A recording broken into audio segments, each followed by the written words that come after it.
제1장 훅. 인생에는 단 한마디의 말이 모든 것을 바꾸는 순간들이 있다. 오만함이 진정한 힘과 마주치고 세상이 영원히 달라지는 그런 순간들 말이다. 대한민국 중부의 한 군사기지에 34살의 젊은 대령이 부하들 앞에 서 있다. 그는 이미 대부분의 남자들이 꿈만 꿀 수 있는 계급에 도달했다. 그의 얼굴은 차분하고 눈빛은 날카롭다. 아무도 그가 대한민국에서 가장 혹독한 엘리트 부대인 707 특수임무대대의 지옥 같은 훈련을 통과했다는 것을 알아차리지 못할 것이다. 50명 중 단 한 명만이 선발 과정에서 살아남는다. 그가 바로 그 한 명이었다. 그는 어둠 속에서 임무를 수행했다. 규칙이 존재하지 않는 곳에서 싸웠다. 결코 이야기되지 않을 장소에서 전투를 벌였다. 나라에서 가장 강인한 전사들의 존경을 받았다. 하지만 한 상사는 이것을 보지 못한다. 20해의 복무 경력과 교만함으로 가득 찬 마음을 가진 이 남자는 단지 부드러운 이목구비를 가진 젊은 장교만을 본다. 집결한 모든 병사들 앞에서 상사는 말하기로 결심한다. 그의 말은 얼굴을 때리는 것과 같다. 대령을 뱀눈깔이라고 부르며 그의 계급에 대한 절대적인 무례함을 드러낸다. 방안이 고요해진다. 시간이 멈춘다. 대령은 움직이지 않고 서 있다. 그의 대답은 조용하고 전문적이며 통제되어 있다. 사건은 끝난 것처럼 보인다. 하지만 군대를 이해하는 사람들은 진실을 안다. 진정한 힘은 즉각적인 보복에 있지 않다. 인내에 있다. 정확성에 있다. 규칙에 일관된 집행에 있다. 다음 날 아침 훈련장에 전체 기지가 모인다. 거기서 일어날 일은 모든 것을 바꿀 것이다. 조용한 한 남자가 어떻게 아무도 결코 잊지 못할 교훈을 줄 수 있을까? 제2장 서론. 강민준 대령의 집무실은 간결했다. 책상 위에는 서류들이 정확하게 정리되어 있었고 벽에는 대한민국 국기와 부대 깃발이 나란히 걸려 있었다. 창문 너머로는 훈련장이 보였고 이른 아침 안개가 천천히 걷히고 있었다. 그의 책상 한쪽 구석에는 액자에 담긴 증서가 놓여 있었다. 707 특수임무대대 수료증이었다. 그것은 단순한 종이 한 장이 아니었다. 그것은 지옥을 통과한 증거였다. 진정한 힘이 항상 보이는 것은 아니라는 증명이었다. 민주는 34살이었다. 대부분의 장교들이 소령이나 중령 계급에 머물러 있을 나이에 그는 이미 대령의 별을 달고 있었다. 하지만 그의 얼굴은 실제 나이보다 더 젊어 보였다. 부드러운 이목구비와 가느다란 눈매는 사람들로 하여금 종종 잘못된 판단을 하게 만들었다. 그는 이것을 알고 있었다. 그리고 그것이 때로는 유리하게 작용한다는 것도 알고 있었다. 민준의 어린 시절은 평범했다. 아버지는 육군 중사였고 어머니는 초등학교 교사였다. 그들은 부유하지 않았지만 사랑이 넘치는 가정이었다. 민준은 어렸을 때부터 아버지의 군복을 보며 자랐다. 그 군복은 단순한 옷이 아니었다. 그것은 약속이었다. 나라를 지키겠다는, 명예를 지키겠다는, 올바르게 살겠다는 약속이었다. 10살 때 어느 여름날, 민준은 아버지와 함께 국립묘지를 방문했다. 수많은 하얀 비석들 사이를 걸으며 아버지가 말했다. 민준아, 이 사람들은 모두 영웅이다. 하지만 그들이 영웅인 이유는 죽었기 때문이 아니다. 그들이 살아있을 때 어떻게 살았는지가 중요한 거야. 군복은 힘을 주는 게 아니라 책임을 준다는 걸 명심해라. 그 말은 민준의 마음속 깊이 새겨졌다. 고등학교를 졸업한 후 민준은 육군사관학교에 입학했다.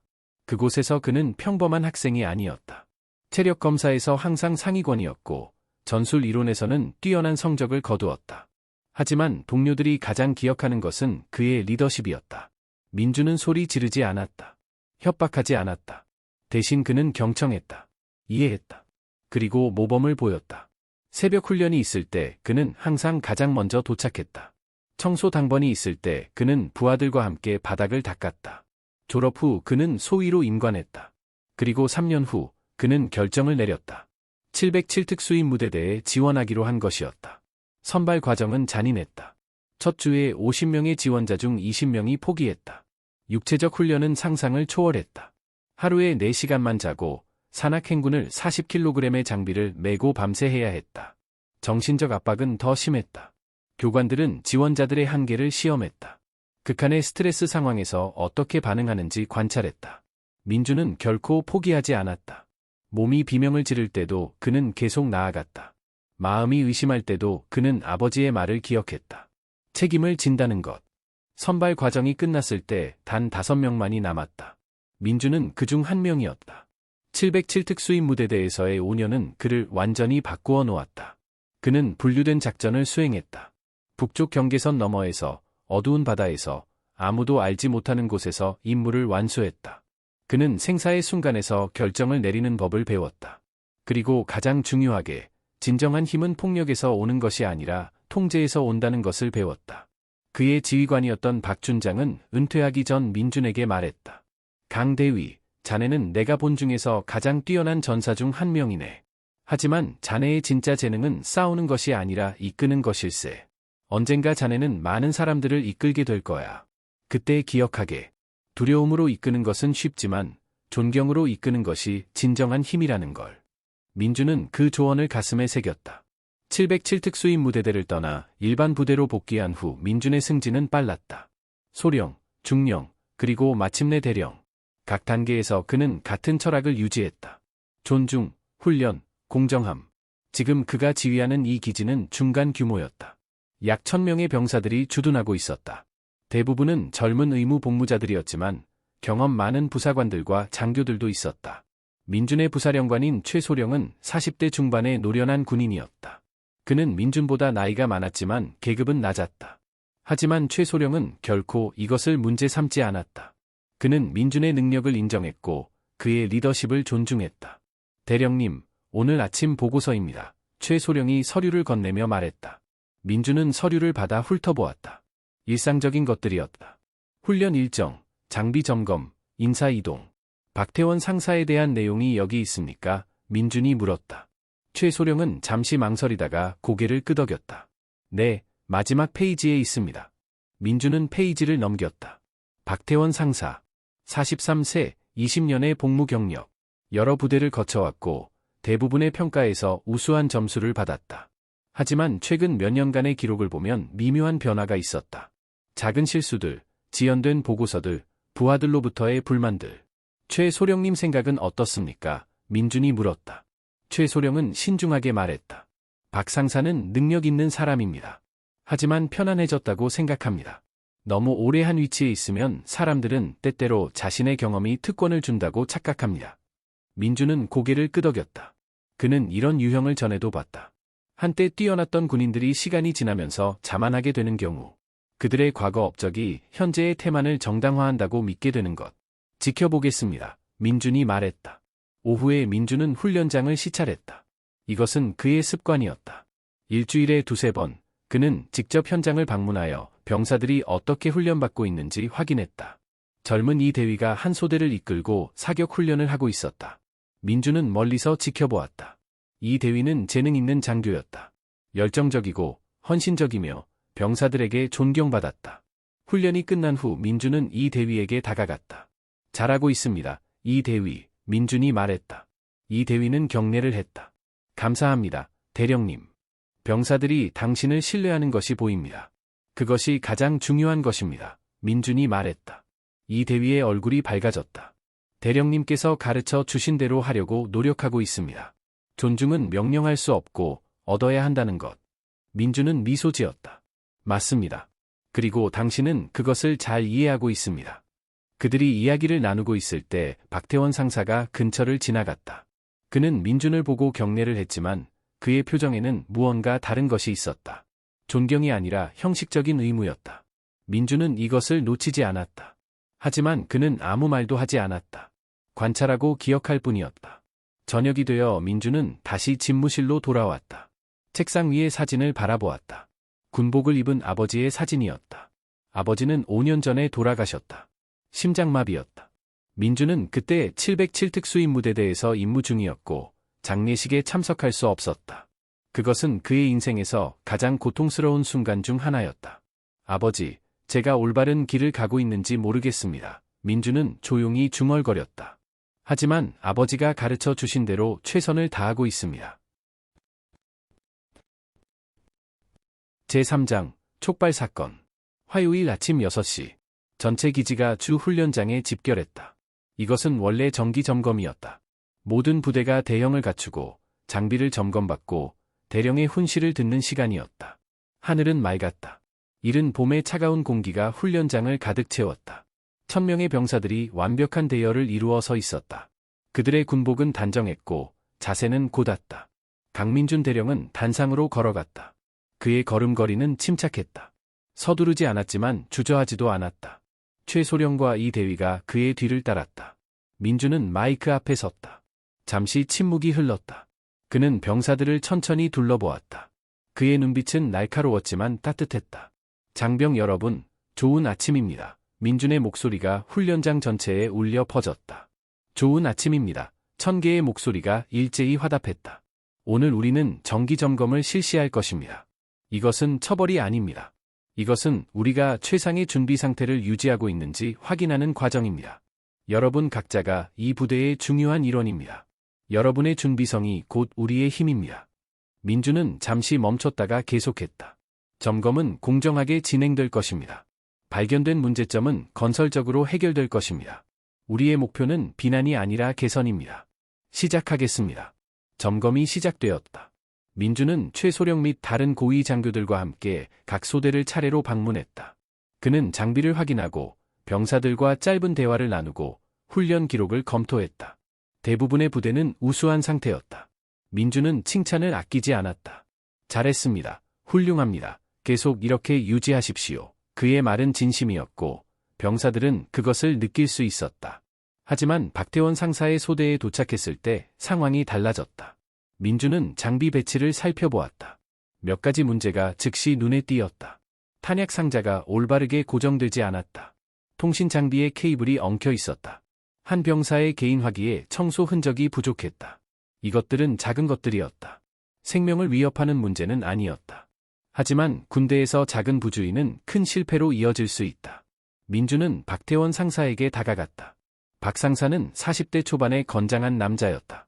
그의 얼굴은 세월과 햇빛에 그을렸고 눈가에는 주름이 깊었다.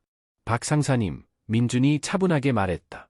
예, 대령님, 박 상사가 격려했다. 하지만 그의 자세에는 긴장감이 있었다. 여기 몇 가지 문제가 있습니다. 민준이 탄약 상자를 가리키며 말했다. 이것은 올바르게 고정되지 않았습니다. 이동 중에 떨어질 수 있습니다. 박 상사의 턱이 약간 경직되었다. 예, 대령님. 수정하겠습니다. 그리고 이 통신 장비, 민준이 엉킨 케이블을 보며 계속했다.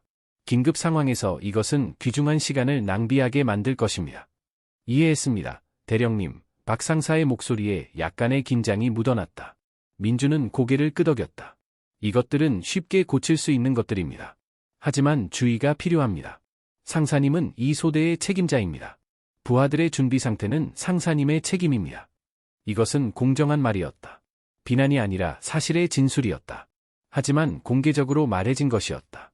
다른 부사관들과 병사들이 들을 수 있는 곳에서 박태원 상사의 얼굴이 붉어졌다. 20년간 군복무를 해온 그가 34살짜리 대령에게 공개적으로 지적을 받은 것이었다. 그것도 젊어 보이는 부드러운 이목구비를 가진 장교에게. 예, 대령님. 즉시 조치하겠습니다. 박 상사가 말했다. 하지만 그의 눈빛에는 다른 감정이 있었다. 굴욕감이었다. 민준은 그것을 느꼈다. 하지만 그는 할 일을 했을 뿐이었다. 문제를 지적하고 개선을 요구하는 것, 이것이 그의 책임이었다. 점검은 계속되었다. 다른 부대들을 방문하고 마지막으로 민준은 다시 단상으로 돌아왔다. 장병 여러분, 오늘 점검은 전반적으로 우수했습니다. 여러분의 노력에 감사드립니다. 발견된 문제점들은 오늘 안에 수정되어야 합니다. 각 부대장들은 보고서를 제출하십시오. 해산. 병사들은 질서정연하게 흩어졌다. 민준은 최소령과 함께 본부로 걸어갔다. 대령님, 박 상사가 좀 불편해 보였습니다. 최소령이 조용히 말했다. 알고 있습니다. 민준이 대답했다. 하지만 지적은 정당했습니다. 감정이 아니라 사실에 근거한 것이었습니다. 물론입니다, 대령님. 다만 박 상사는 자존심이 센 사람입니다. 민준은 잠시 생각하다가 말했다. 자존심은 좋은 것입니다. 하지만 그것이 책임을 가리면 문제가 됩니다. 지켜보겠습니다. 그날 오후, 부사관 막사에서 분위기는 무거웠다. 박태원 상사는 다른 상사들과 함께 휴게실에 앉아 있었다. 그의 얼굴은 여전히 굳어 있었다. 20년이야, 20년, 박 상사가 중얼거렸다. 그런데 저 애송이한테 공개적으로 망신을 당하다니. 옆에 앉아있던 김 상사가 조심스럽게 말했다. 하지만 형님, 대령님 말씀이 틀린 건 아니었잖아요. 장비는 정말 좀 엉성했어요. 박 상사가 김 상사를 노려보았다. 그게 중요한 게 아니야. 방법이 문제지. 저렇게 어린 놈이 뭘 안다고. 그래도 707특수임 무대대 출신이잖아요. 다른 상사가 말했다. 그 사람들은 진짜. 닥쳐, 박 상사가 소리쳤다. 707이 뭐 대단한가? 운 좋게 들어간 거겠지. 요새는 빽 있으면 다 되더라. 휴게실이 조용해졌다. 몇몇 상사들은 불편한 표정을 지었다. 이것은 선을 넘는 말이었다. 하지만 박 상사는 멈추지 않았다. 굴욕감이 분노로 변하고 있었다. 뱀눈깔 같은 놈이 박 상사가 비웃었다. 그 가늘고 날카로운 눈으로 사람 쳐다보는 거 봤어. 꼭 뱀 같더라. 젊은 주제에 대령 계급장 달고 잘난 척하고. 김 상사가 깜짝 놀라 주위를 둘러보았다. 형님, 그런 말은? 네? 사실이잖아. 저런 애송이가 우릴 가르친다고? 웃기는 소리. 나 군복무한 연수가 저 놈 나이보다 많아. 바로 그때 문이 열렸다. 이 대위가 들어왔다. 그는 휴게실의 분위기를 즉시 느꼈다. 박 상사의 마지막 말을 들었을 가능성도 있었다.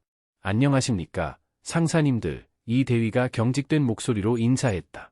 상사들이 일어나 경례했다. 하지만 분위기는 어색했다. 이 대위는 필요한 서류를 짚고 빠르게 떠났다.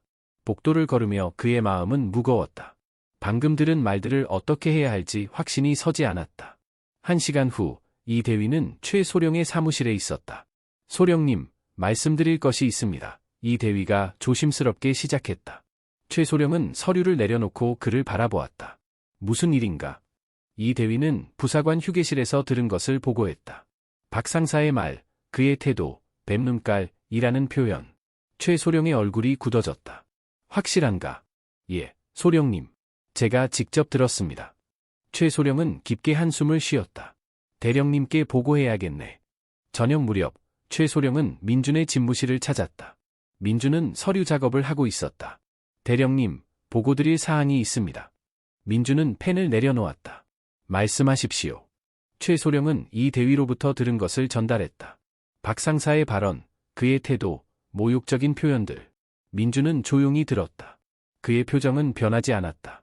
분노도, 놀라움도 없었다. 단지 깊은 침착함만이 있었다. 이 대위는 다른 사람도 그 자리에 있었다고 했나요? 민준이 물었다. 예, 여러 명의 상사들이 있었다고 합니다. 민준은 고개를 끄덕였다. 녹음이나 기록은? 훈련장에는 보안 카메라가 있습니다. 오디오도 녹음됩니다. 그것을 확인해 주십시오. 최소령이 잠시 후 돌아왔을 때 USB를 들고 있었다. 민준은 컴퓨터에 연결하고 파일을 재생했다. 박태원 상사의 목소리가 스피커에서 흘러나왔다. 명확했다. 부인할 수 없었다. 뱀눈깔 같은 놈이. 그 가늘고 날카로운 눈으로 사람 쳐다보는 거 봤어. 녹음이 끝났다. 침묵이 사무실을 채웠다. 최소령이 조심스럽게 말했다. 대령님, 이것은 심각한 불복종입니다. 상급자에 대한 모욕이고 군 기강을 해치는 행위입니다. 즉각적인 징계 조치가. 기다리십시오. 민준이 조용히 말했다. 대령님. 민준은 창문 쪽으로 돌아섰다. 밤이 내리고 있었다. 훈련장의 불빛이 하나둘 켜지고 있었다. 최소령님, 분노는 쉽습니다. 즉각적인 보복은 만족스럽습니다. 하지만 그것이 옳은 방법일까요? 하지만 대령님, 이것을 그냥 넘어가자는 게 아닙니다. 민준이 최소령을 바라보았다. 하지만 어떻게 대응하느냐가 중요합니다. 박 상사는 실수를 했습니다. 큰 실수입니다. 하지만 이것은 가르칠 기회이기도 합니다. 가르친다고요? 민준은 미소 지었다. 하지만 그것은 따뜻한 미소가 아니었다. 그것은 결의에 찬 미소였다. 내일 아침 전체 집합을 명령하십시오. 모든 부대, 모든 장병, 훈련장의 0800시까지. 최소령은 잠시 당황했다가 이해했다. 예, 대령님. 그렇게 하겠습니다. 최소령이 떠난 후 민준은 혼자 남았다. 그는 다시 창문 앞으로 걸어가 밖을 바라보았다. 그의 마음속에는 분노가 없었다. 상처받은 자존심도 없었다. 단지 명확한 결심만이 있었다. 박태원 상사는 교훈을 배워야 했다. 하지만 그것은 개인적인 복수가 아니었다. 그것은 모든 사람을 위한 것이었다. 이 기지의 모든 병사가 보고 배워야 할 교훈. 진정한 권위가 무엇인지, 존중이 무너질 때 어떤 결과가 따르는지, 그리고 리더십이 어떻게 작동하는지. 민준은 책상으로 돌아가 노트를 꺼냈다. 그리고 내일을 위한 계획을 쓰기 시작했다. 각 단계를 신중하게, 정확하게. 이것은 단순한 징계가 아니었다. 이것은 변화의 시작이었다. 밤이 깊어갔다. 기지는 잠들었다. 하지만 민준의 사무실에는 여전히 불이 켜져 있었다. 내일은 모든 것이 바뀔 것이었다. 제4장 초기 전개 일부. 다음 날 아침 강민준 대령은 평소와 다름없이 새벽 5시에 일어났다. 그는 운동복으로 갈아입고 기지 주변을 달렸다. 5km. 이것은 그의 일상이었다. 몸을 깨우고 마음을 정리하고 하루를 준비하는 시간. 달리는 동안 그의 생각은 오늘에 집중되어 있었다. 훈련장에서 무슨 일이 일어날지 그는 정확히 알고 있었다. 각 단계가 그의 마음속에 명확히 그려져 있었다. 하지만 서두르지 않았다. 분노도 없었다. 단지 냉정한 결의만이 있었다. 샤워를 마치고 군복을 입으며 민준은 거울 속 자신을 바라보았다. 34살, 대령. 707 특수임 무대대 출신. 하지만 거울에 비친 얼굴은 여전히 젊어 보였다. 부드러운 이목구비, 가느다란 눈, 뱀눈깔이라는 말이 그의 머리를 스쳤다. 하지만 그는 웃었다. 쓴 웃음이 아니라 담담한 미소였다. 사람들은 항상 겉모습으로 판단한다. 그것은 인간의 본성이다. 하지만 진정한 힘은 보이지 않는 곳에 있다. 아침 7시, 민준은 집무실에 도착했다. 최소령이 이미 기다리고 있었다. 대령님, 전체 집합명령이 전달되었습니다. 모든 부대가 0800시까지 훈련장에 집결합니다. 좋습니다. 민준이 고개를 끄덕였다. 오늘 필요한 서류는 준비되었습니까? 최소령은 두꺼운 파일을 건넸다. 여기 있습니다. 박태원 상사의 지난 1년간 모든 기록입니다. 민준은 파일을 열었다. 천천히 페이지를 넘기며 읽었다. 훈련 보고서, 장비 점검 기록, 부하 평가, 근태 기록. 표면적으로는 모든 것이 정상적으로 보였다. 하지만 자세히 보면 패턴이 보였다. 작은 지연들, 불완전한 보고서들, 부하들로부터의 미묘한 불만들. 하나하나는 사소했다. 하지만 합쳐지면 그림이 명확해졌다. 박태원 상사는 편안해졌다. 자만했다. 그리고 그의 경험이 그에게 특권을 준다고 믿기 시작했다. 최소령님, 민준이 말했다. 이것을 보십시오. 최소령이 다가와 민준이 가리키는 부분을 보았다. 3월, 훈련 보고서 제출 이틀 지연. 4월, 장비 점검 미흡으로 재점검 필요.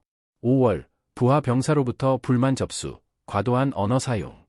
민준이 계속 읽었다. 6월, 또 다른 보고서 지연. 7월, 안전규정 미준수로 경고. 최소령이 고개를 끄덕였다. 각각은 작은 것이지만 패턴입니다. 민준이 말을 끊었다. 그리고 패턴은 거짓말을 하지 않습니다. 민준은 파일을 닫고 최소령을 바라보았다. 소령님, 제가 707 특수임 무대대에서 배운 가장 중요한 교훈 중 하나를 말씀드리겠습니다. 말씀하십시오, 대령님. 진정한 힘은 통제에 있습니다. 감정의 통제, 행동의 통제, 그리고 가장 중요한 것은 타이밍의 통제입니다. 민준은 잠시 멈췄다가 계속했다. 분노로 반응하는 것은 쉽습니다. 소리 지르고, 처벌하고, 힘을 과시하는 것, 하지만 그것은 약함의 표시입니다. 진정으로 강한 사람은 인내할 수 있습니다. 기다릴 수 있습니다. 그리고 올바른 순간에 올바른 방법으로 행동할 수 있습니다. 최소령은 깊이 생각하는 표정이었다. 대령님은 박 상사에게 교훈을 주려는 것이 아니라 모두에게 교훈을 주려는 것입니다. 민준이 말했다. 이 기지의 모든 병사가 오늘 무언가를 배워야 합니다. 권위가 무엇인지, 책임이 무엇인지, 그리고 존중이 왜 중요한지. 그때 문을 두드리는 소리가 들렸다. 이 대위가 들어왔다. 대령님, 보고드립니다. 모든 부대가 집결 준비를 완료했습니다. 민준은 시계를 보았다. 0745시 15분 남았다. 이 대위, 민준이 말했다. 오늘 당신이 볼 것을 주의 깊게 관찰하십시오. 언젠가 당신도 어려운 결정을 내려야 할 때가 올 것입니다. 오늘은 배움의 기회입니다. 이 대위는 진지하게 고개를 끄덕였다. 예, 대령님. 명심하겠습니다. 같은 시각, 부사관 막사에서는 다른 분위기가 흐르고 있었다. 박태원 상사는 군복을 입으며 짜증스러운 표정을 지었다. 전체 집합이라니. 무슨 일인지 모르겠네. 옆 침대의 김 상사가 조심스럽게 말했다. 형님, 혹시 어제 일 때문이 아닐까요? 어제 일, 박 상사가 코웃음을 쳤다. 내가 뭘 잘못했다고? 사실을 말했을 뿐이야. 하지만 형님, 장교를 그렇게 부르는 건. 닥쳐, 박 상사가 날카롭게 말했다. 겁 많은 소리 하지 마. 저 애송이가 뭘 할 수 있겠어? 나한테 20년 경력이 있어. 20년. 하지만 그의 목소리에는 확신이 부족했다. 깊은 곳에서 불안감이 자라고 있었다. 다른 상사가 끼어들었다. 박 형님, 그래도 조심하는 게 좋을 것 같아요. 강대령은 707 출신이에요. 그 사람들은 농담으로. 그만, 박 상사가 소리쳤다. 모두들 겁에 질려서. 나는 아무것도 두렵지 않아. 하지만 그는 거짓말을 하고 있었다. 자신에게도. 0755시 훈련장은 조용했다. 1000명의 병사들이 완벽한 대형으로 서 있었다. 아무도 말하지 않았다. 오직 바람 소리만이 들렸다. 박태원 상사는 그의 소대와 함께 서 있었다. 그의 손바닥에 땀이 났다. 왜 이렇게 긴장되는지 스스로도 이해할 수 없었다. 0800시 정각. 강민준 대령이 단상으로 걸어 나왔다. 최소령과 이 대위가 뒤를 따랐다. 민준의 걸음걸이는 침착했다. 그의 표정은 평온했다. 하지만 그의 눈빛에는 무언가 다른 것이 있었다. 결이었다. 그는 마이크 앞에 섰다. 잠시 침묵이 흘렀다. 모든 눈이 그에게 집중되었다. 장병 여러분, 민준의 목소리가 훈련장을 가득 채웠다. 오늘 아침 여러분을 이곳에 모은 이유는 중요한 주제에 대해 이야기하기 위함입니다. 그는 잠시 멈췄다. 병사들의 얼굴을 천천히 둘러보았다. 우리는 군인입니다. 우리의 힘은 무기에서 나오지 않습니다. 우리의 힘은 규율에서 나옵니다. 존중에서 나옵니다. 그리고 가장 중요하게 서로에 대한 신뢰에서 나옵니다. 민준의 목소리는 크지 않았다. 하지만 명확했다. 모든 단어가 의도적이었다. 군대에는 계급이 있습니다. 이것은 위계 질서가 아닙니다. 이것은 책임의 구조입니다. 각 계급은 특정한 역할과 의무를 가지고 있습니다. 그는 다시 멈췄다. 그의 눈빛이 박태원 상사가 서 있는 방향으로 향했다. 하지만 직접 쳐다보지는 않았다. 상사들은 우리 군대의 척추입니다. 그들의 경험과 지혜는 귀중합니다. 그들 없이는 우리는 기능할 수 없습니다. 박 상사는 약간 긴장이 풀렸다. 아마도 이것은 칭찬일 것이다. 하지만 민준이 계속했다. 그의 목소리가 약간 낮아졌다. 척추가 곧게 유지되려면 각 척추뼈가 제자리에 있어야 합니다. 하나라도 어긋나면 전체가 무너집니다. 분위기가 변했다. 병사들은 이것이 단순한 훈시가 아님을 느끼기 시작했다. 민준은 최소령에게 고개를 끄덕였다. 최소령이 두꺼운 파일을 들고 앞으로 나왔다. 오늘 우리는 책임에 대해 이야기할 것입니다. 민준이 말했다. 그리고 책임이 무시될 때 무슨 일이 일어나는지에 대해. 박태원 상사의 심장이 빠르게 뛰기 시작했다. 갑자기 입이 바짝 말랐다. 무언가가 시작되고 있었다. 그리고 그것은 좋은 것이 아니었다. 제5장 초기 전개 2부. 그날 밤 전체 집합이 있기 하루 전 강민준 대령은 혼자 집무실에 남아 있었다. 시계는 자정을 넘기고 있었다. 기지는 고요했다. 창밖으로는 별들이 빛나고 있었다. 민준은 책상 서랍에서 낡은 일기장을 꺼냈다. 검은색 가죽 표지, 모서리가 해지고 페이지가 누렇게 변색된 일기장.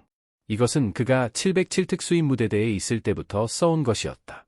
그는 펜을 들고 새 페이지를 펼쳤다. 그리고 쓰기 시작했다. 오늘 나는 어려운 결정을 내렸다. 박태원 상사의 행동을 공개적으로 다루기로 했다. 이것이 옳은 결정인지 확신할 수 없다. 하지만 이것이 필요한 결정임은 안다.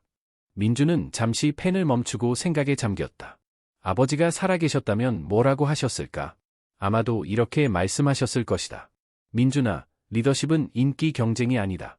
리더십은 옳은 일을 하는 것이다. 설령 그것이 어렵더라도. 그는 계속 썼다. 박 상사는 한때 훌륭한 군인이었다. 그의 기록이 그것을 증명한다. 하지만 어느 순간부터 그는 길을 잃었다. 편안함이 자만심으로 변했고 자만심이 무례함으로 변했다. 나는 그를 처벌하고 싶지 않다. 나는 그가 다시 찾기를 원한다. 한때 그였던 그 사람을. 민준은 일기장을 닫고 의자에 기대었다. 그의 눈은 벽에 걸린 아버지의 사진으로 향했다. 군복을 입은 아버지. 강인하지만 친절한 눈빛. 민준은 그 눈빛을 기억했다. 아버지가 그를 바라보던 그 따뜻한 시선. 아버지, 제가 잘하고 있는 건가요? 민준이 조용히 중얼거렸다. 저는 당신처럼 되려고 노력하고 있어요. 강하지만 공정하게. 엄격하지만 자비롭게. 답은 없었다. 단지 고요만이 있었다. 하지만 민준은 답을 알고 있었다. 아버지라면 그에게 이렇게 말했을 것이다. 내 양심을 따르라. 그것이 너를 올바른 길로 인도할 것이다. 민준은 자리에서 일어나 창문으로 걸어갔다. 밤의 훈련장을 바라보았다. 내일 그곳에서 모든 것이 일어날 것이었다. 같은 시각, 부사관 숙소의 한 방에서 최소령은 침대에 누워 있었다. 잠이 오지 않았다. 그의 마음은 내일에 대한 걱정으로 가득했다. 최소령은 민준을 존경했다. 젊은 대령의 지혜와 침착함에 감탄했다. 하지만 동시에 걱정도 되었다. 내일의 일이 어떻게 전개될지, 그리고 그 결과가 무엇일지. 그는 일어나 책상으로 갔다. 그리고 개인 노트에 몇 줄을 적었다. 강 대령은 특별한 사람이다. 그는 힘으로 이끌지 않는다. 원칙으로 이끈다. 내일 나는 진정한 리더십이 무엇인지 보게 될 것이다. 그리고 그것을 배워야 한다. 한편 장교 숙소에서 이 대위는 책상 앞에 앉아 있었다. 그의 앞에는 리더십에 관한 책이 펼쳐져 있었다. 하지만 그는 읽지 못하고 있었다. 그의 생각은 계속 내일로 향했다. 이 대위는 민준을 멘토로 생각했다. 그에게서 많은 것을 배웠다. 하지만 내일은 다를 것이었다. 내일은 단순한 교훈이 아니라 실제 상황이었다. 그는 노트북을 열고 타이핑하기 시작했다. 대령님께서 말씀하셨다. 진정한 힘은 통제에 있다. 나는 이 말의 의미를 이해한다고 생각했다. 하지만 내일 그 의미를 진정으로 이해하게 될 것이다. 어떻게 분노를 통제하는지, 어떻게 정의를 집행하되 존엄성을 유지하는지. 이 대위는 잠시 멈췄다가 계속 썼다. 박 상사가 한 일은 잘못되었다. 하지만 대령님은 복수하려는 것이 아니다. 가르치려는 것이다. 이것이 진정한 리더십이다. 부사관 막사의 다른 방에서는 김 상사가 잠들지 못하고 있었다. 그는 박태원 상사의 오랜 친구였다. 함께 여러 해를 복무했고 어려운 시기를 함께 겪었다. 하지만 최근 몇 년간 김 상사는 박 형님이 변하는 것을 봤다. 한때 존경받던 상사가 점점 더 거만해지고 불평이 많아지고 책임을 회피하게 되는 것을 김 상사는 여러 번 조언하려고 했다. 형님, 좀 조심하세요. 형님, 너무 편해지신 것 같아요. 하지만 박 상사는 듣지 않았다. 이제 김 상사는 두려웠다. 내일 무슨 일이 일어날지, 그리고 그의 친구가 어떤 대가를 치르게 될지. 막사의 구석 침대에서는 젊은 병사 하나가 조용히 누워 있었다. 이등병 정민호, 19살. 그는 박 상사의 소대에 배속되어 있었다. 민호는 박 상사의 태도에 혼란스러워했다. 때로는 상사가 훌륭한 교관이었다. 기술을 가르치고 경험을 나누고 부하들을 돌봤다. 하지만 다른 때는 거칠고 불공정하고 무례했다. 특히 강 대령에 대한 박 상사의 태도는 민호를 불편하게 만들었다. 민호는 대령을 존경했다. 대령은 공정했고 명확했고 모든 사람을 동등하게 대했다. 민호는 어제 휴게실에서 박 상사의 말을 들었다. 뱀눈깔이라는 표현. 그것은 충격적이었다. 그리고 잘못되었다. 하지만 민호는 아무 말도 할 수 없었다. 그는 단지 이등병이었다. 누가 그의 말을 들어주겠는가? 새벽 3시. 박태원 상사는 여전히 잠들지 못하고 있었다. 그는 침대에서 뒤척이며 천장을 바라보았다. 그의 마음속 깊은 곳에서 무언가가 속삭이고 있었다. 너는 실수했다. 큰 실수를 했다.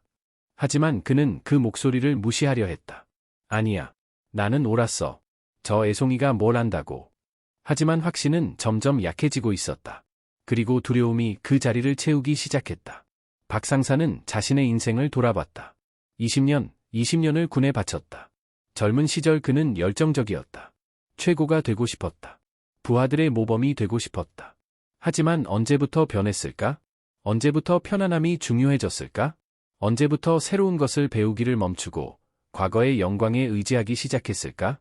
박 상사는 정확히 기억했다. 5년 전이었다. 그가 상사로 진급했을 때, 그때 그는 생각했다. 이제 나는 정상에 있다. 더 이상 증명할 것이 없다.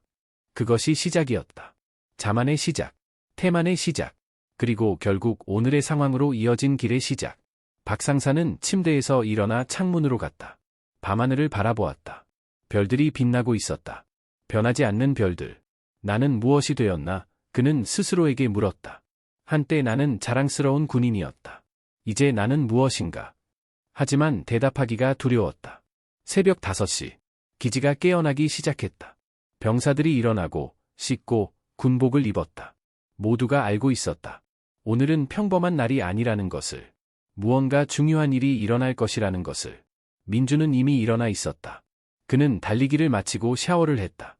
군복을 입으며 그는 마지막으로 거울을 봤다. 오늘은 옳은 일을 하는 날이다. 그는 스스로에게 말했다. 어렵지만 필요한 일을. 집무실에서 그는 마지막으로 준비를 점검했다. 서류들, 녹음, 계획의 각 단계. 모든 것이 준비되었다. 0700시 최소령이 도착했다. 대령님, 준비되셨습니까? 민주는 고개를 끄덕였다. 네, 시작합시다. 그들은 함께 훈련장으로 향했다.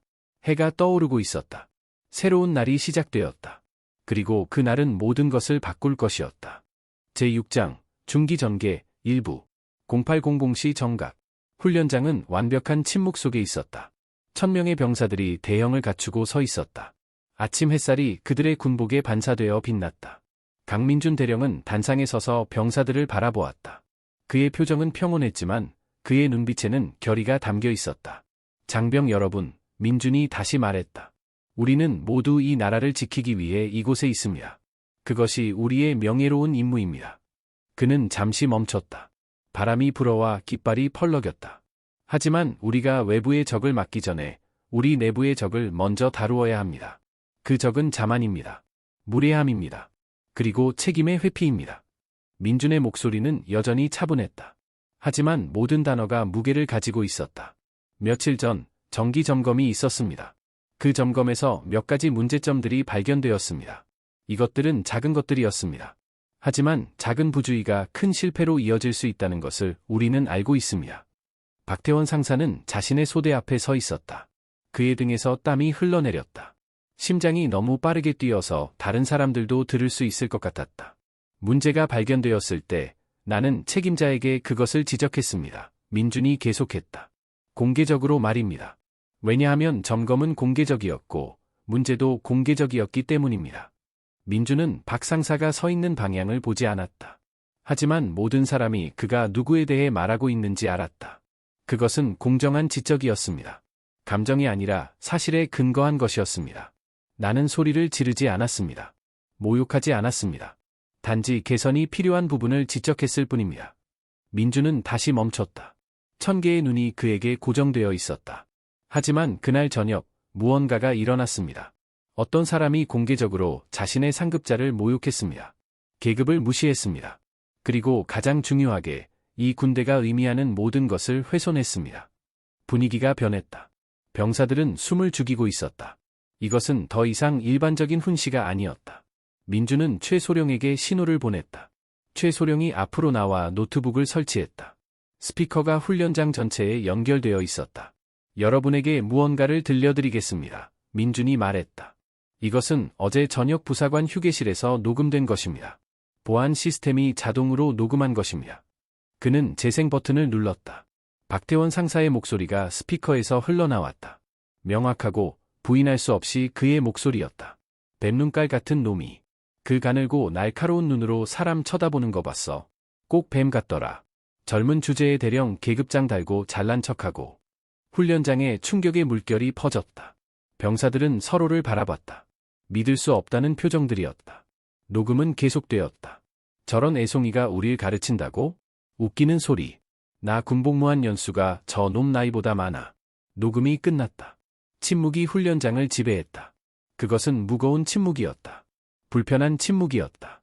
박태원 상사는 얼굴이 하얗게 질렸다. 그의 다리가 떨렸다. 숨쉬기가 어려웠다. 그는 땅이 갈라져서 자신을 삼켜주기를 바랐다.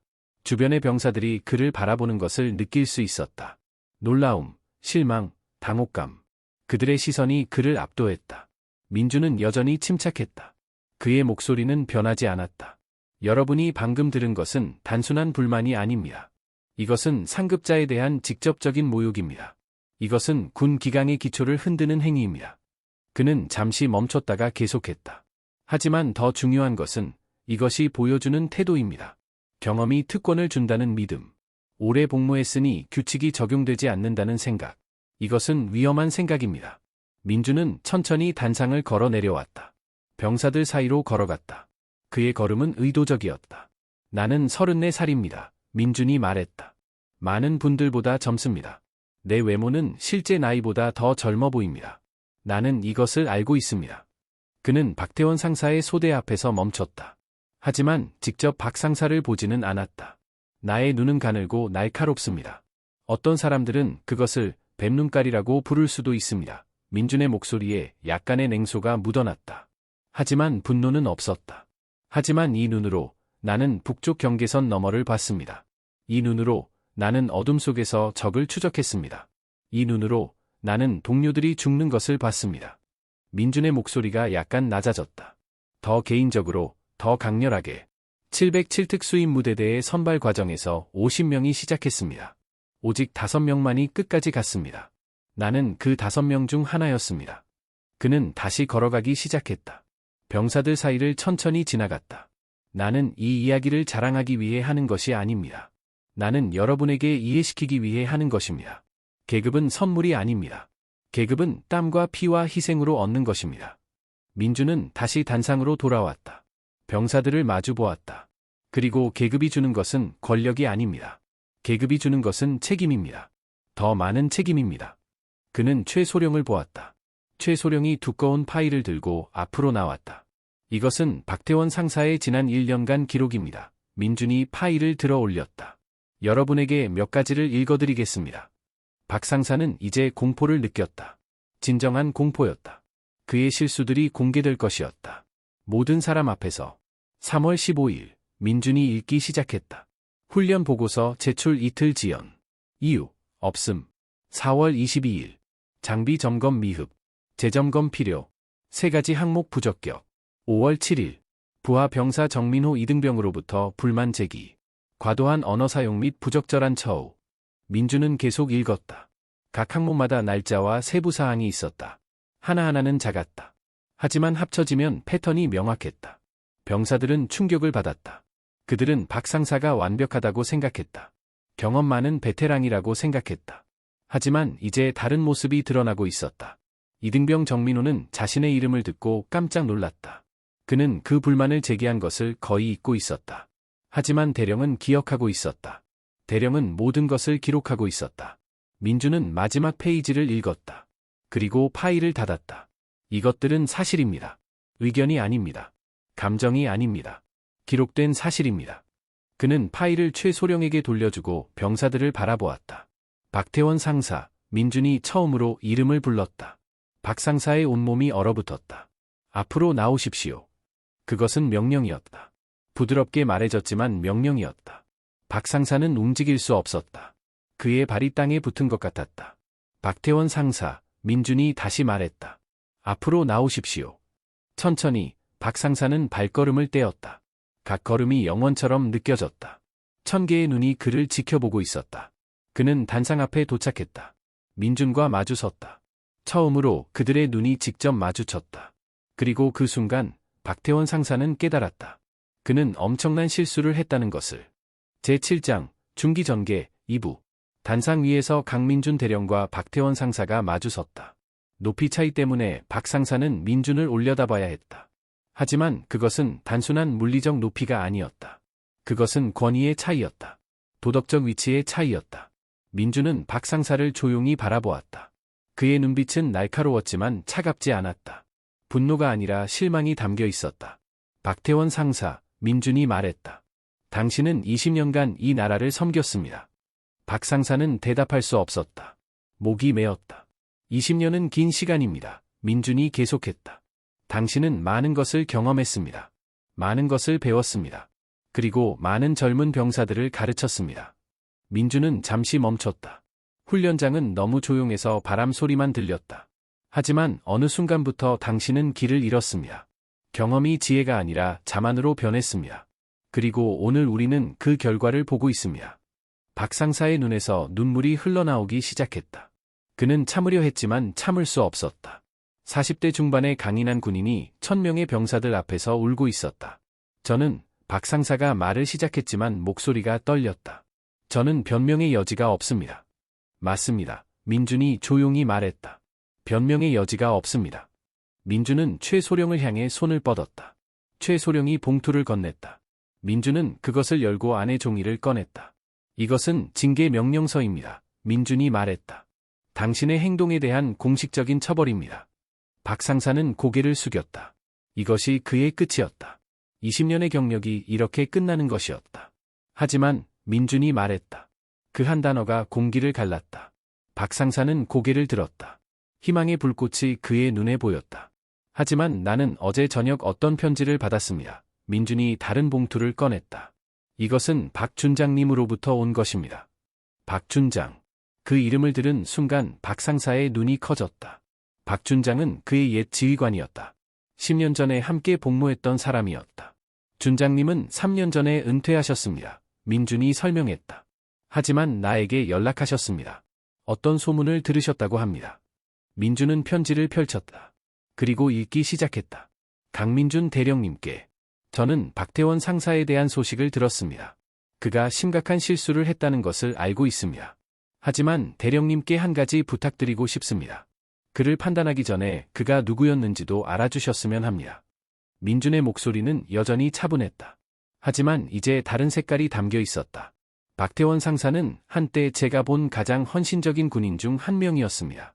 12년 전 겨울 훈련 중 한 젊은 병사가 얼어붙은 강에 빠졌습니다. 박 상사는 망설이지 않고 뛰어들었습니다. 영하 15도의 물속으로 말입니다. 훈련장의 분위기가 변하기 시작했다. 병사들은 다른 이야기를 듣고 있었다. 다른 박태원 상사에 대한 이야기를. 그는 그 병사를 구했습니다. 민준이 계속 읽었다. 하지만 자신은 저체온증으로 이틀간 병원에 입원했습니다. 그에게 왜 그랬냐고 물었을 때 그는 이렇게 말했습니다. 그 병사는 누군가의 아들입니다. 나는 그 부모에게 그들의 아들이 죽었다고 말할 수 없습니다. 박태원 상사는 그 순간을 기억했다. 얼음처럼 차가운 물, 젊은 병사의 공포에 질린 눈, 그를 안전한 곳으로 끌고 가던 그 필사적인 순간들. 그때 그는 영웅이었다. 그때 그는 자랑스러운 군인이었다. 준장님은 계속 쓰셨습니다. 민준이 말했다. 하지만 나는 또한 박 상사의 약점을 알고 있습니다. 그는 인정받고 싶어 합니다. 그는 자신의 가치를 증명하고 싶어 합니다. 그리고 때때로 그 필요성이 그를 잘못된 방향으로 이끕니다. 민준은 편지를 내려놓았다. 박 상사를 직접 바라보았다. 준장님은 나에게 당신을 포기하지 말라고 부탁하셨습니다. 실수만 보지 말고 전체 사람을 보라고 하셨습니다. 박 상사는 더 이상 참을 수 없었다. 그는 무릎을 꿇었다. 1000명의 병사들 앞에서 무릎을 꿇고 울었다. 대령님, 죄송합니다. 그의 목소리는 부서져 있었다. 저는 제가 누구였는지 잊었습니다. 저는 제가 왜 군복을 입었는지 잊었습니다. 민준은 박 상사 앞에 무릎을 꿇었다. 같은 높이에서 그를 바라보았다. 박 상사님, 민준이 부드럽게 말했다. 당신은 한때 영웅이었습니다. 당신은 생명을 구했습니다. 당신은 젊은 병사들에게 모범이었습니다. 민준은 박 상사의 어깨에 손을 올렸다.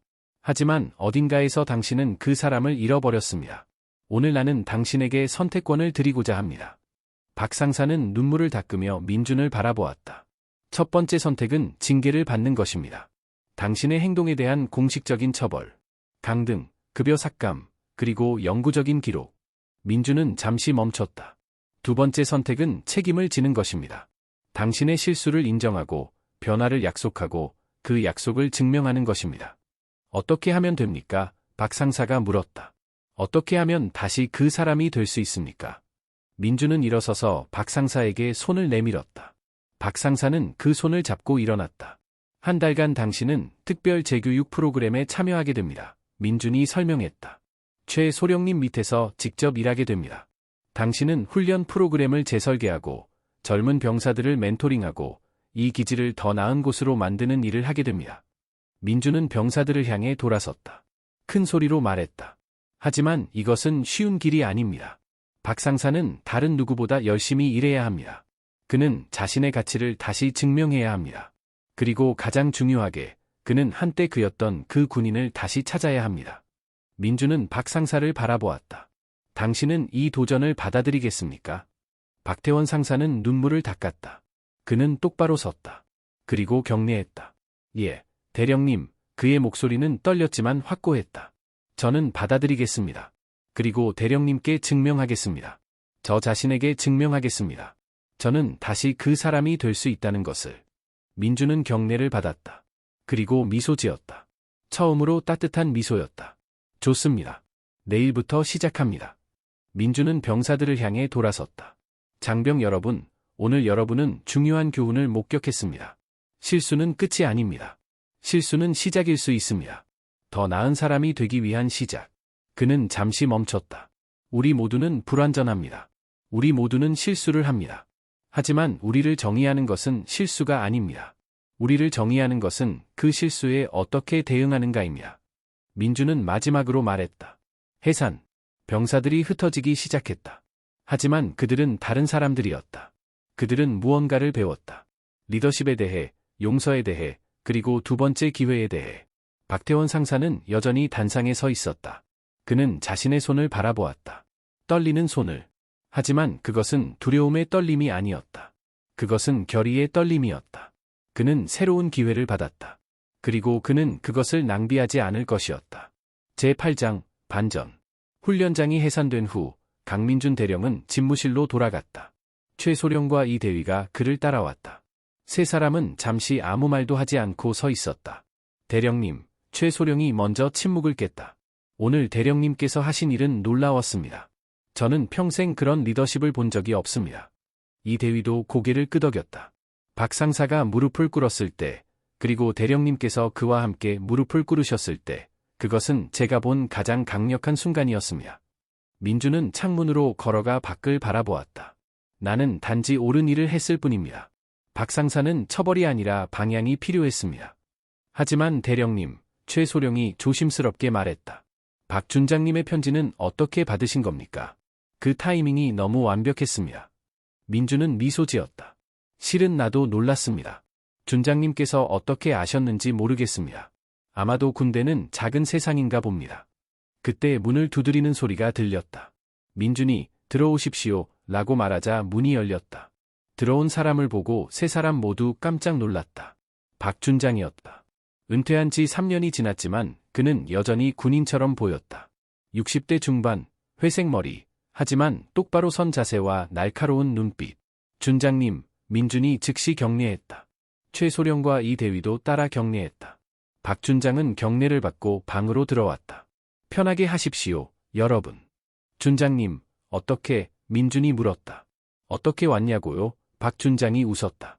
나는 이틀 전부터 이 기지 근처 호텔에 머물고 있었습니다. 모두가 놀란 표정을 지었다. 박 준장은 의자에 앉으며 설명을 시작했다. 강 대령, 실은 내가 당신에게 보낸 편지는 이틀 전에 쓴 것이 아닙니다.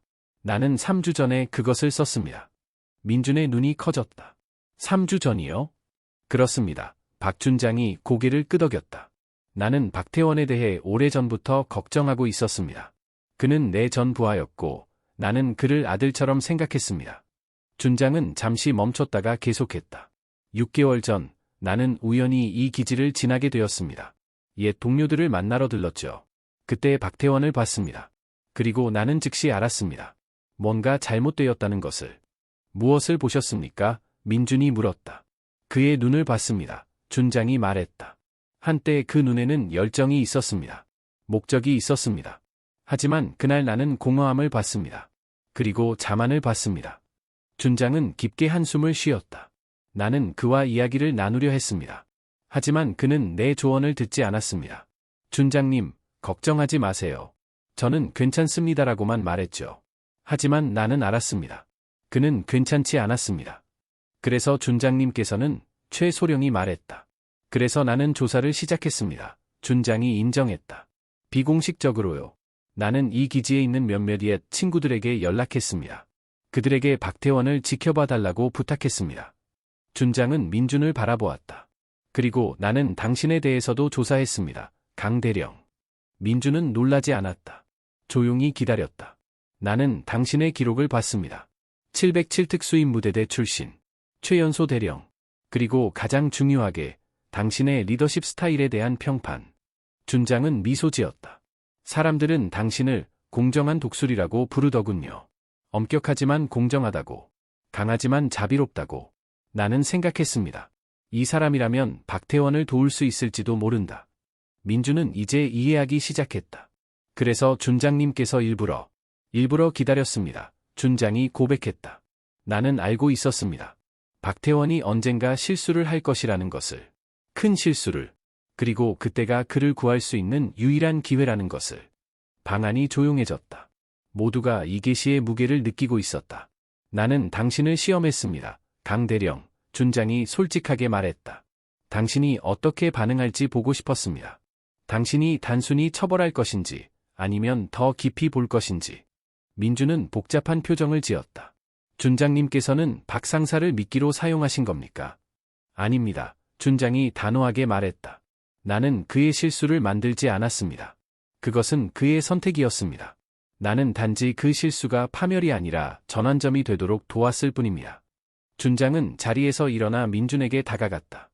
강대령, 당신은 오늘 시험을 통과했습니다. 그리고 그 이상을 했습니다. 당신은 한 남자에게 두 번째 기회를 주었습니다. 하지만 더 중요하게, 당신은 1000명의 병사들에게 진정한 리더십이 무엇인지 보여주었습니다. 준장은 주머니에서 또 다른 봉투를 꺼냈다. 이것은 국방부로부터 온 것입니다. 나는 오래전에 이것을 요청했습니다. 민주는 봉투를 받아 열었다. 안에는 공식 문서가 있었다. 그것은 특별 프로그램에 대한 승인이었다. 리더십 혁신 프로그램, 전국의 군 기지에서 시범 운영될 새로운 리더십 교육 프로그램.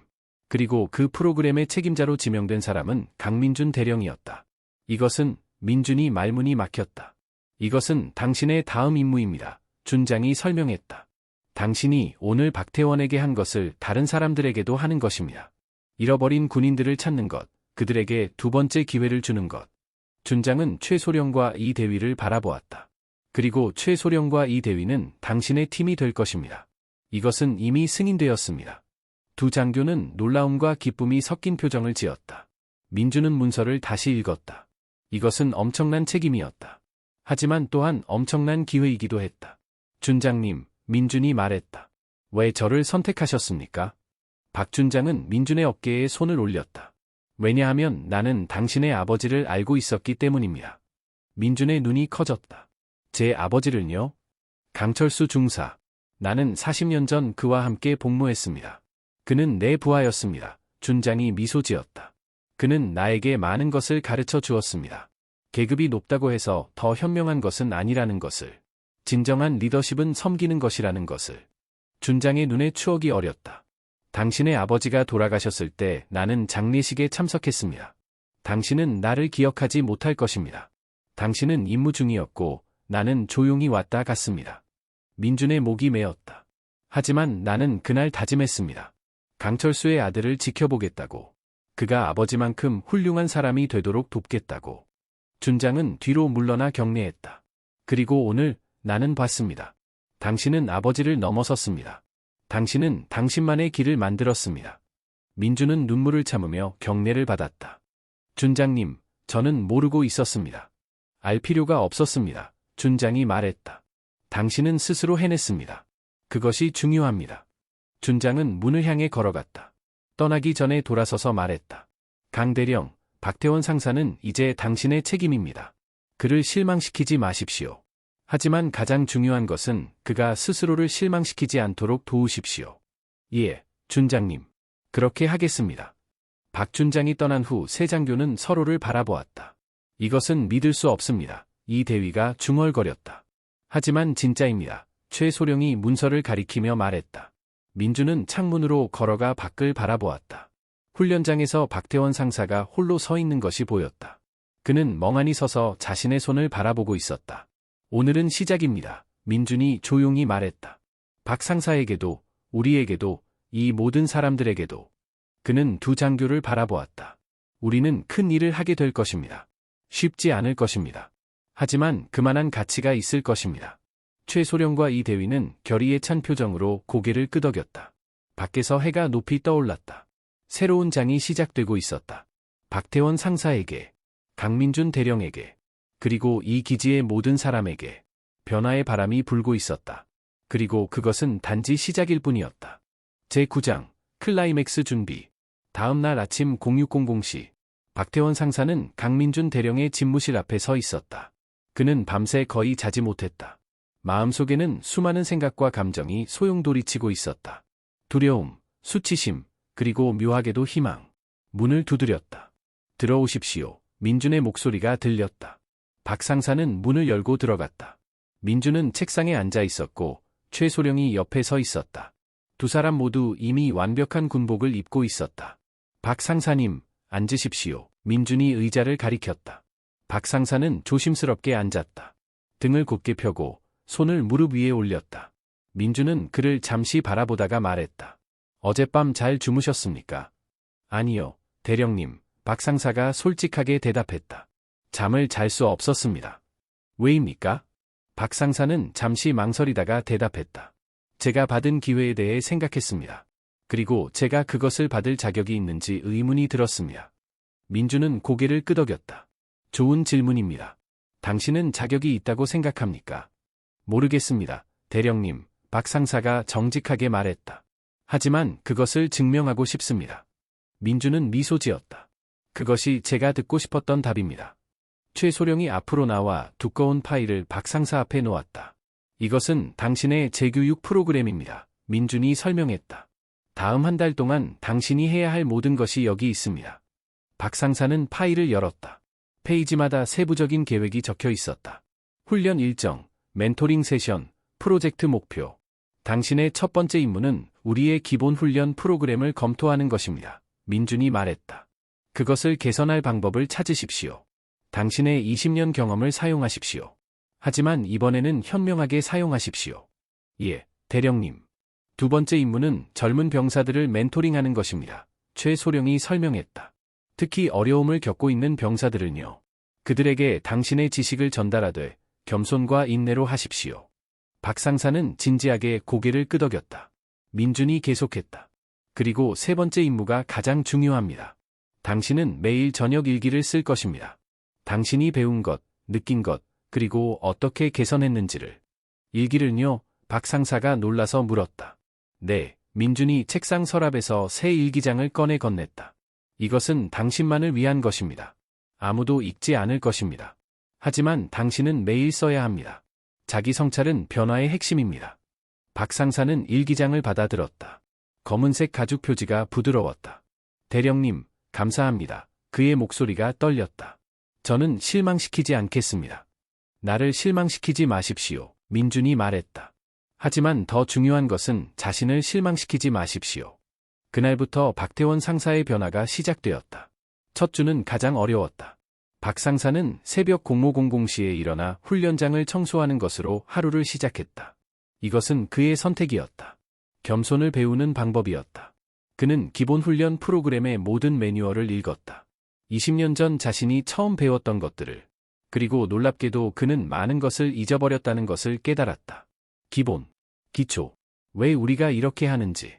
어느 날 오후, 박 상사는 젊은 병사 하나와 함께 앉아 있었다. 이등병 정민호였다. 한때 박 상사에게 불만을 제기했던 그 병사. 상사님, 민호가 조심스럽게 말했다. 저에게 왜 시간을 내주시는 겁니까? 박 상사는 잠시 생각하다가 대답했다. 왜냐하면 나는 당신에게 빚이 있기 때문입니다. 빚이요? 네, 박 상사가 고개를 끄덕였다. 당신은 용기를 내어 불만을 제기했습니다. 그것은 쉬운 일이 아니었을 것입니다. 그리고 당신이 옳았습니다. 나는 당신을 불공정하게 대했습니다. 민호는 놀란 표정이었다. 상사가 이런 말을 할 것이라고는 예상하지 못했다. 상사님, 저는 미안합니다. 정이병, 박 상사가 진심으로 말했다. 내가 더 나은 상사가 되도록 도와줘서 고맙습니다. 그날부터 민호는 박 상사를 다른 눈으로 보기 시작했다. 그리고 다른 병사들도 마찬가지였다. 둘째 주, 박 상사는 최소령과 함께 훈련 프로그램 재설계 작업을 시작했다. 박 상사님, 당신의 의견을 듣고 싶습니다. 최소령이 말했다. 현재 프로그램의 가장 큰 문제점은 무엇이라고 생각합니까? 박 상사는 신중하게 생각했다. 소령님, 제 생각에는 우리가 기술만 가르치고 있습니다. 어떻게 총을 쏘는지, 어떻게 행군하는지. 하지만 우리는 왜 그것을 하는지는 충분히 가르치지 않고 있습니다. 민주는 창문을 바라보았다. 당신은 실수했습니다. 큰 실수였습니다. 하지만 당신은 또한 한때 영웅이었습니다. 생명을 구했습니다. 사람들을 이끌었습니다. 나는 그 사람이 여전히 당신 안에 있다고 믿었습니다. 그리고 만약 제가 실패했다면요? 박 상사가 물었다. 그랬다면 그것도 당신의 선택이었을 것입니다. 민준이 솔직하게 말했다. 하지만 당신은 실패하지 않았습니다. 당신은 일어섰습니다. 그리고 그것이 모든 차이를 만듭니다. 박 상사는 고개를 숙였다. 감사의 표시였다. 대령님, 저는 대령님을 실망시키지 않겠습니다. 나를 위해서가 아닙니다. 민준이 부드럽게 말했다. 당신 자신을 위해서 하십시오. 당신이 한때 그랬고, 다시 될 수 있는 그 사람을 위해서. 시찰 하루 전 저녁 전체 팀이 모였다. 민준, 최소령, 이대위, 그리고 박상사. 내일은 중요한 날입니다. 민준이 말했다. 하지만 긴장하지 마십시오. 우리는 준비되었습니다. 최소령이 고개를 끄덕였다. 박상사님의 발표는 완벽합니다. 프로그램은 철저합니다. 이대위가 덧붙였다. 그리고 가장 중요한 것은 우리가 진실을 보여줄 것이라는 점입니다. 이론이 아니라 실제 변화를. 박상사는 깊게 숨을 쉬었다. 저는 준비되었습니다. 하지만 솔직히 말하면 두렵기도 합니다. 두려움은 자연스러운 것입니다. 민준이 말했다. 그것은 이것이 중요하다는 의미입니다. 두려움을 받아들이십시오. 하지만 그것이 당신을 맞게 하지는 마십시오. 그날 밤 박상사는 마지막 일기를 썼다. 28째 날, 내일이 시험의 날이다. 나는 두렵지만 준비되었다. 이 한 달은 내 인생을 바꿨다. 나는 많은 것을 잃었지만 더 많은 것을 얻었다. 나는 나 자신을 다시 찾았다. 그리고 그것이 가장 큰 선물이다. 강 대령님께 감사드린다. 최소령님과 이 대위님께도. 그리고 가장 중요하게 나 자신에게 두 번째 기회를 주어서 감사하다. 내일 나는 내 이야기를 말할 것이다. 완벽한 군인의 이야기가 아니라 실패하고 다시 일어선 사람의 이야기를. 그것이 진짜 힘이다. 다음 날 아침이 밝았다. 하늘은 맑았다. 시찰단의 차량들이 기지 정문으로 들어오고 있었다. 모든 것이 준비되었다. 팀은 준비되었다. 박태원 상사는 준비되었다. 이제 그들이 해야 할 일은 진실을 보여주는 것뿐이었다. 변화는 가능하다는 것을. 두 번째 기회는 가치가 있다는 것을. 그리고 진정한 리더십은 처벌이 아니라 변화를 만드는 것이라는 것을. 역사가 만들어지려 하고 있었다. 최소령은 흥미로운 표정을 지었다. 계속하십시오. 젊은 병사들은 의미를 원합니다. 박상사가 설명했다. 그들은 단순히 명령을 따르는 것이 아니라 이해하고 싶어 합니다. 우리가 그것을 제공하지 않으면 그들은 동기를 잃습니다. 최소령은 메모를 했다. 훌륭한 통찰입니다. 그것을 프로그램에 어떻게 통합할 수 있을까요? 박상사와 최소령은 시간을 보내며 새로운 접근 방식을 개발했다. 각 훈련 세션의 시작에 왜를 설명하는 시간을 추가했다. 역사적 맥락, 전술적 이유, 그리고 더 큰 그림. 이 대위도 이 작업에 참여했다. 그는 젊은 장교로서 병사들의 관점을 제공했다. 박상사님, 이 대위가 어느 날 말했다. 대령님께서 당신을 선택한 이유를 이제 알겠습니다. 무슨 말씀이십니까, 대위님? 당신은 변화했습니다. 이 대위가 진심으로 말했다. 일주일 전만 해도 당신은 폐쇄적이었습니다. 하지만 지금 당신은 열려 있습니다. 듣고 있습니다. 배우고 있습니다.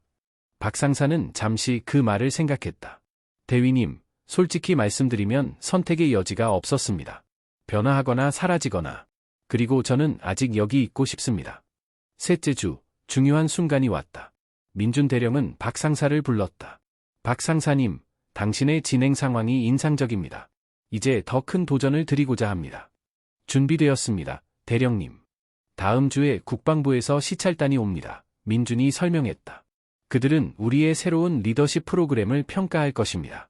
그리고 당신이 그것을 발표해야 합니다. 박상사의 눈이 커졌다. 제가요? 하지만 대령님, 당신입니다. 민준이 확고하게 말했다. 당신은 이 프로그램에 살아있는 증거입니다. 당신의 이야기, 당신의 변화가 가장 강력한 증거입니다. 박상사는 두려움을 느꼈다. 하지만 동시에 결의도 느꼈다. 예, 대령님. 하겠습니다. 그날부터 박상사는 발표를 준비하기 시작했다. 그는 최소령과 이 대위의 도움을 받았다. 그들은 함께 밤늦게까지 작업했다. 상사님, 이 부분에서 당신의 개인적 경험을 더 추가하는 것이 어떨까요? 이 대위가 제안했다. 제 실수를 말하는 건가요? 박상사가 불편해하며 물었다. 네, 최소령이 고개를 끄덕였다. 그것이 가장 강력한 부분입니다. 완벽함이 아니라 성장. 그것이 사람들의 마음을 움직입니다. 박상사는 깊게 숨을 쉬었다. 알겠습니다. 그렇게 하겠습니다. 매일 저녁, 박상사는 약속대로 일기를 썼다. 첫째 날, 오늘 나는 훈련장을 청소했다. 20년 만에 처음이다. 겸손하다는 것이 무엇인지 다시 배우고 있다. 셋째 날, 정민호 이병과 이야기했다. 그에게 사과했다. 그것은 어려웠지만 옳은 일이었다. 일곱째 날, 최소령님이 내 아이디어를 칭찬했다. 처음으로 나는 다시 가치 있다고 느꼈다. 계급 때문이 아니라 기여 때문에. 14일째, 강 대령님을 훈련장에서 봤다. 그는 내게 미소 지었다. 작은 것이지만 많은 의미가 있었다. 나는 올바른 길을 가고 있다. 넷째 주 마지막 날, 박 상사는 민준의 집무실을 찾았다. 대령님, 질문이 있습니다. 말씀하십시오. 왜 저를 믿으십니까? 박 상사가 물었다. 저는 대령님을 모욕했습니다. 저는 기강을 무너뜨렸습니다. 그런데 왜 저에게 이런 기회를 주셨습니까? 민준은 잠시 생각하다가 대답했다. 박 상사님, 제 아버지는 중사였습니다. 평범한 군인이었죠. 하지만 그는 제게 무언가를 가르쳐 주셨습니다. 사람들은 실수로 정의되지 않는다고. 사람들은 실수 후에 무엇을 하느냐로 정의된다고. 제10장, 클라이맥스, 일부. 0900시 정각. 회의실은 조용했지만 긴장감이 감돌았다. 국방부 시찰단이 도착했다. 5명의 고위 장교들이 테이블 주위에 앉아 있었다. 그들을 이끄는 사람은 황 장군이었다. 60대 초반, 날카로운 눈빛, 그리고 완벽주의로 유명한 사람. 강민준 대령은 앞에 서 있었다. 최소령과 이 대위가 옆에 있었다. 그리고 박태원 상사가 그들 뒤에 서 있었다. 박 상사의 손은 떨리고 있었다. 하지만 그는 똑바로 서 있었다. 황 장군님, 시찰단 여러분, 민준이 격려하며 시작했다. 오늘 우리 기지를 방문해 주셔서 감사합니다. 황 장군은 고개를 끄덕이며 격려를 받았다. 강 대령, 당신의 프로그램에 대해 많은 이야기를 들었습니다. 직접 보고 싶습니다. 물론입니다, 장군님, 민준이 대답했다. 우선 최소령님께서 프로그램의 개요를 설명하겠습니다. 최소령이 앞으로 나왔다. 화면에 프레젠테이션이 나타났다. 장군님, 리더십 혁신 프로그램은 3가지 핵심 원칙에 기반합니다. 최소령이 설명했다. 첫째, 책임. 둘째, 재교육. 셋째, 재통합. 그는 각 원칙을 자세히 설명했다. 통계, 방법론, 예상 결과. 시찰단은 주에 깊게 들었다. 때때로 질문을 했다. 최소령은 명확하고 자신감 있게 대답했다. 흥미롭습니다. 한 대령이 말했다. 하지만 이론적으로 들립니다. 실제 사례가 있습니까? 민준이 앞으로 나섰다. 있습니다, 대령님. 그리고 그 사례가 오늘 여기 있습니다. 그는 박 상사를 바라보았다. 박태원 상사님, 앞으로 나오십시오. 박 상사는 깊게 숨을 쉬었다. 그리고 앞으로 걸어 나왔다. 모든 눈이 그에게 집중되었다. 장군님, 시찰단 여러분, 박 상사가 시작했다. 그의 목소리는 약간 떨렸지만 명확했다. 제 이름은 박태원입니다. 저는 43세이고 20년간 복무했습니다. 그는 잠시 멈췄다. 그리고 한 달 전, 저는 군 생활에서 가장 큰 실수를 했습니다. 회의실이 더 조용해졌다. 시찰단은 앞으로 몸을 기울였다. 박 상사는 모든 것을 말했다. 자신의 자만심, 공개적 모욕, 그리고 그 결과. 그는 아무것도 숨기지 않았다. 자신의 실패를 완전히 드러냈다. 저는 제가 특별하다고 생각했습니다. 그가 솔직하게 말했다. 제 경험이 저에게 특권을 준다고 믿었습니다. 하지만 저는 틀렸습니다. 완전히 틀렸습니다. 황 장군은 표정 없이 듣고 있었다. 무엇을 생각하는지 알 수 없었다. 강 대령님은 저를 처벌할 수 있었습니다. 박 상사가 계속했다. 그리고 그것이 정당했을 것입니다. 하지만 대신 대령님은 저에게 선택권을 주셨습니다. 변화하거나 떠나거나. 박 상사의 목소리가 강해졌다. 저는 변화를 선택했습니다. 그리고 지난 한 달은 제 인생에서 가장 어렵고도 가장 의미 있는 시간이었습니다. 그는 자신의 재교육 과정을 설명했다. 새벽 청소, 젊은 병사들과의 멘토링, 훈련 프로그램 재설계, 그리고 매일의 자기 성찰. 저는 겸손을 다시 배웠습니다. 박 상사가 말했다. 저는 듣는 법을 배웠습니다. 그리고 가장 중요하게, 저는 제가 누구였는지, 그리고 누가 될 수 있는지를 다시 발견했습니다. 이 대위가 화면을 바꿨다. 박 상사의 작업 결과가 나타났다. 재설계된 훈련 매뉴얼, 멘토링 프로그램, 병사들의 피드백. 이것은 박 상사님의 기여입니다. 이 대위가 설명했다. 한 달 만에 그는 우리 기지의 훈련 효율성을 15% 향상시켰습니다. 병사 만족도는 20% 증가했습니다. 시찰단의 한 대령이 물었다. 박 상사, 당신은 이 변화가 진실하다고 믿습니까? 아니면 단순히 처벌을 피하기 위한 것입니까? 박 상사는 그 질문을 예상했다. 그는 직접 대령을 바라보며 대답했다. 대령님, 솔직히 말씀드리면 처음에는 확신이 없었습니다. 하지만 일주일 후, 저는 깨달았습니다. 이것은 강 대령님을 위한 것이 아니었습니다. 이것은 저를 위한 것이었습니다. 그의 눈에 진실함이 담겨 있었다. 저는 잃어버린 저 자신을 찾았습니다. 한때 자랑스러워했던 그 군인을. 그리고 그것은 어떤 계급이나 칭찬보다 더 가치가 있습니다. 황 장군이 처음으로 말했다. 박 상사, 만약 내가 당신에게 다른 기지로 전속을 제안한다면? 새로 시작할 기회를 준다면? 박 상사는 잠시 생각했다. 그리고 고개를 저었다. 감사하지만 거절하겠습니다, 장군님. 왜입니까? 왜냐하면 저는 여기서 끝내야 할 일이 있기 때문입니다. 박 상사가 대답했다. 저는 이 기지의 젊은 병사들에게 빚이 있습니다. 그들에게 제가 배운 것을 가르쳐야 합니다. 실패가 끝이 아니라는 것을. 황 장군의 입가에 미소가 스쳤다. 아주 잠깐이었지만 그것은 승인의 미소였다. 강 대령, 황 장군이 민준을 바라보았다. 당신의 프로그램은 인상적입니다. 하지만 한 가지 우려가 있습니다. 말씀하십시오, 장군님. 이것이 확장 가능할까요? 황 장군이 물었다. 한 사람을 변화시키는 것은 가능합니다. 하지만 수백 명, 수천 명을 변화시킬 수 있습니까? 민준은 이 질문을 기다리고 있었다. 장군님, 그것이 바로 우리가 증명하고자 하는 것입니다. 제11장, 클라이맥스, 2부. 민준은 최소령에게 신호를 보냈다. 최소령이 노트북을 조작하자 새로운 화면이 나타났다. 장군님, 우리는 이미 확장 계획을 수립했습니다. 민준이 설명했다. 이것은 단지 한 사람의 이야기가 아닙니다. 이것은 시스템입니다. 화면에는 상세한 계획이 나타났다. 단계별 구현, 훈련 프로토콜, 측정 지표. 우리의 접근 방식은 3단계로 이루어져 있습니다. 민준이 계속했다. 첫째, 식별. 문제가 있는 군인을 조기에 발견합니다. 작은 신호들을 놓치지 않습니다. 이 대위가 화면을 넘겼다. 둘째, 개입. 즉각적이고 구조화된 재교육 프로그램. 하지만 처벌이 아니라 지원으로 접근합니다. 셋째, 지속. 최소령이 덧붙였다. 변화가 일시적이지 않도록 장기적 멘토링과 추적 관찰을 제공합니다. 황 장군은 화면을 주의 깊게 보고 있었다. 비용은 얼마나 듭니까? 처음 투자는 필요합니다, 장군님. 민준이 솔직하게 말했다. 하지만 장기적으로는 비용을 절감합니다. 숙련된 군인을 잃는 것보다 그들을 재교육하는 것이 더 경제적입니다. 화면이 바뀌어 통계가 나타났다. 우리는 계산했습니다. 이 대위가 설명했다. 한 명의 경험 많은 부사관을 교체하는 데 드는 비용은 평균 5천만 원입니다. 훈련, 시간, 경험 손실을 포함하면 더 많습니다. 우리의 재교육 프로그램은 1인당 500만 원입니다. 최소령이 덧붙였다. 10배 더 저렴합니다. 그리고 우리는 경험과 지식을 유지합니다. 시찰단의 한 장교가 물었다. 하지만 모든 사람이 박상사처럼 성공할 수 있을까요? 실패율은 어느 정도로 예상합니까? 민준은 그 질문을 기대했다. 우리는 현실적입니다, 대령님. 모든 사람을 구할 수는 없습니다.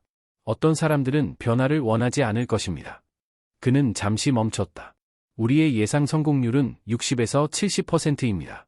하지만 그것만으로도 수백 명의 군인을 구할 수 있습니다. 그들의 경력을 구하고, 그들의 가족을 구하고, 군대의 경험을 보존할 수 있습니다. 박 상사가 앞으로 나섰다. 장군님, 제가 말씀드려도 되겠습니까? 황 장군이 고개를 끄덕였다. 저는 실패 사례가 될 뻔했습니다. 박 상사가 말했다. 한 달 전, 만약 누군가 제게 성공 확률을 물었다면 저는 아마 10%라고 말했을 것입니다. 그의 목소리에 감정이 묻어났다. 하지만 누군가 저를 믿어주었습니다. 제가 저 자신을 믿기 전에. 그리고 그것이 모든 차이를 만들었습니다. 회의실이 조용해졌다. 박 상사의 말이 공기 중에 울려 퍼졌다. 황 장군은 잠시 아무 말도 하지 않았다. 그는 자신의 메모를 보고, 화면을 보고, 그리고 민준을 바라보았다. 강 대령, 황 장군이 마침내 말했다. 당신은 위험을 감수했습니다. 박 상사가 실패했다면 당신의 경력도 위험에 처했을 것입니다. 예, 장군님, 민준이 인정했다. 하지만 그것이 리더십이라고 생각합니다. 때로는 위험을 감수해야 합니다. 옳은 일을 위해서라면. 황 장군은 천천히 고개를 끄덕였다. 그리고 그는 일어섰다. 시찰단의 다른 장교들도 일어났다. 모두가 긴장했다. 이것이 결정의 순간이었다. 황 장군은 박 상사에게 걸어갔다. 그들은 눈을 마주쳤다. 박 상사, 황 장군이 말했다. 당신의 용기에 경의를 표합니다. 자신의 실패를 인정하는 것은 쉽지 않습니다. 특히 이런 자리에서는. 박 상사는 똑바로 섰다. 감사합니다, 장군님. 황 장군은 민준을 향해 돌아섰다. 강 대령, 나는 40년간 군복무를 했습니다. 그동안 많은 리더십 스타일을 봤습니다. 권위적인 것, 유화적인 것, 그 사이의 모든 것. 그는 잠시 멈췄다. 하지만 오늘 내가 본 것은 다릅니다. 당신은 처벌하지 않았습니다. 변화시켰습니다. 당신은 규칙을 집행하지 않았습니다. 사람을 구했습니다. 황 장군의 목소리가 부드러워졌다. 20년 전, 나도 비슷한 상황이 있었습니다. 한 상사가 실수를 했습니다. 하지만 나는 당신처럼 하지 않았습니다. 나는 그를 징계했습니다.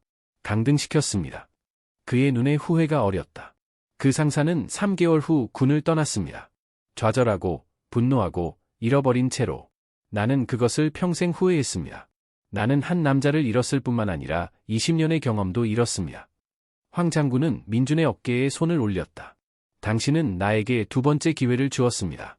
다르게 할 기회를. 당신의 프로그램은 승인되었습니다. 회의실에 안도의 한숨이 흘렀다. 하지만 황 장군이 계속했다. 조건이 있습니다. 모두가 다시 긴장했다. 당신은 이것을 전국으로 확장할 것입니다. 황 장군이 말했다. 당신은 다른 지휘관들을 훈련시킬 것입니다. 그리고 당신은 직접 이것을 감독할 것입니다. 그는 미소 지었다. 그리고 박 상사, 당신도 이 프로그램의 일부가 될 것입니다. 당신은 다른 상사들을 멘토링할 것입니다. 당신의 이야기를 공유할 것입니다. 박 상사의 눈이 커졌다. 저요, 장군님? 당신입니다. 황 장군이 확고하게 말했다. 당신은 살아있는 증거입니다.